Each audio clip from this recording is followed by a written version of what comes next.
Jangan lupa subscribe, like, komen, dan share YouTube TVRI Bengkulu. Dan nyalakan loncengnya ya. Halo sahabat sehat, bagaimana kabar Anda? Semoga selalu dalam keadaan sehat dan tetap semangat ya. Senang sekali sahabat sehat karena hari ini saya Julia Hartanti kembali menyapa Anda dalam Dokter Kito bersama Kita Sehat.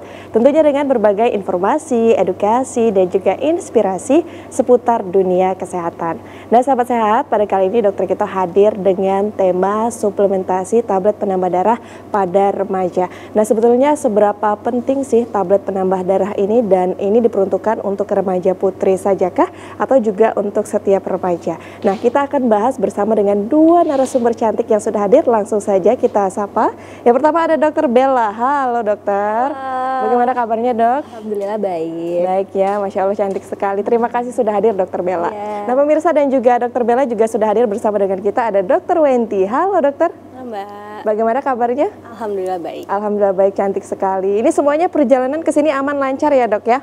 Alhamdulillah. Semangat. Hari ini kita membahas mengenai suplementasi tablet penambah darah, dan ini cukup sering ya beberapa kali disinggung terkait dengan penyakit-penyakit lainnya yang mana didasarkan dari kurangnya darah terutama pada remaja putri pada saat mengalami menstruasi begitu ya dok ya. Mungkin bisa dipaparkan secara umum dok tentang tema kita pada hari ini, boleh dokter Bella?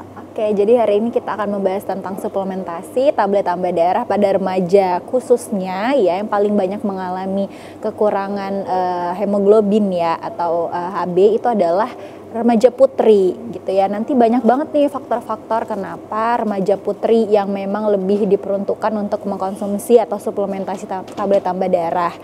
Salah satunya adalah memang kita punya menstruasi setiap bulan ya, itu juga mengakibatkan kehilangan banyak darah gitu. Jadi kita perlu suplementasi tablet tambah darah.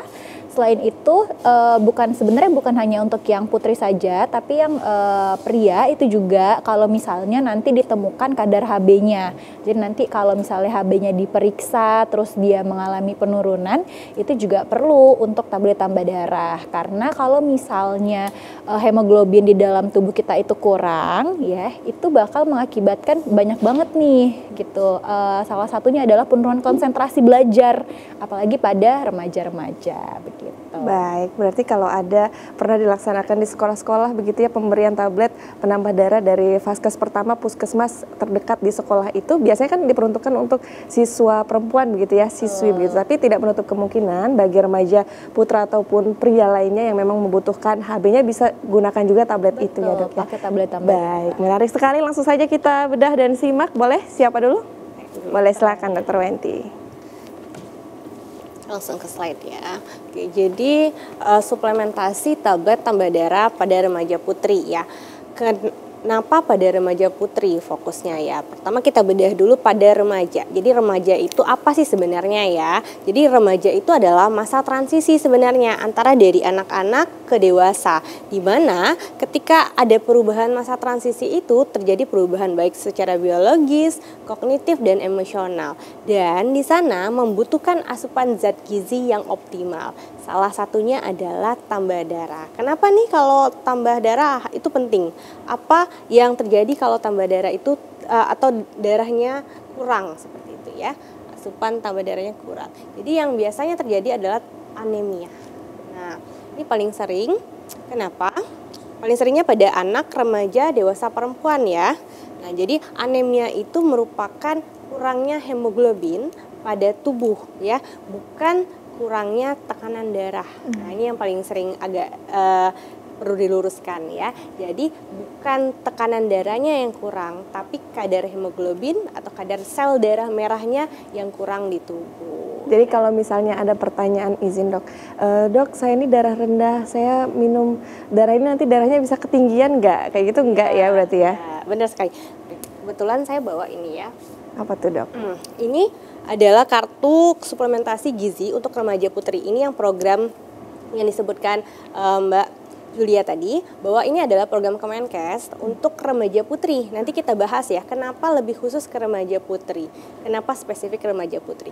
Di dalam sini sudah ada materi edukasi sebenarnya, edukasi kenapa harus diberikan, bagaimana tata caranya, dan mitos-mitosnya seperti anemia itu adalah kurang darah, tapi tidak sama dengan tekanan darah rendah. Nah, Ini biasanya didapatkan di puskesmas ataupun posyandu yang akan disebarkan ke sekolah. Kalau dilihat di belakang sini, ini ada jadwalnya nih. Nih, ada jadwalnya dalam 1 tahun ya. Jadi dalam 1 bulan itu ada 4 minggu. 1 minggu itu 1 tablet. Itu targetnya. Itu adalah target pada pencegahan anemia pada remaja putri. Tapi kalau sudah terkena anemia, terapinya akan berbeda. Yaitu biasanya setiap hari 1 tablet. Ya, kita balik lagi nih. Baik. Oke, jadi fungsinya sel darah merah itu apa nih? Atau fungsinya HB atau hemoglobin itu apa? Fungsinya adalah dia mengikat oksigen yang akan disebarkan ke seluruh tubuh. Jadi kalau kurang, otomatis oksigen yang akan diterima oleh tubuh pun akan kurang. Biasanya gejalanya banyak, itu yang sering kita sebut 5L ya. Apa itu, Dok? 5L ini kita agak langka sedikit. Nah, karena Julia penasaran banget nih, apa nih 5L ya? Oke, 5L ini dia. Jadi lemah, lesu, letih, lunglai disertai. Wah, ini udah umum sekali sebenarnya. Iya. Letih, lesu, lunglai. Baik. Kita balik Ini lagi. kalau lagi belajar bisa mengganggu sekali ya, Dok ya, Benar fokus. sekali, nanti bisa jadi tidak fokus, sulit konsentrasi ya. Jadi untuk anak remaja yang sedang berproses, sedang masa perkembangan, pertumbuhan, itu akan sangat mengganggu produktivitas dia di sekolah, produktivitas juga belajarnya, sistem belajarnya ya.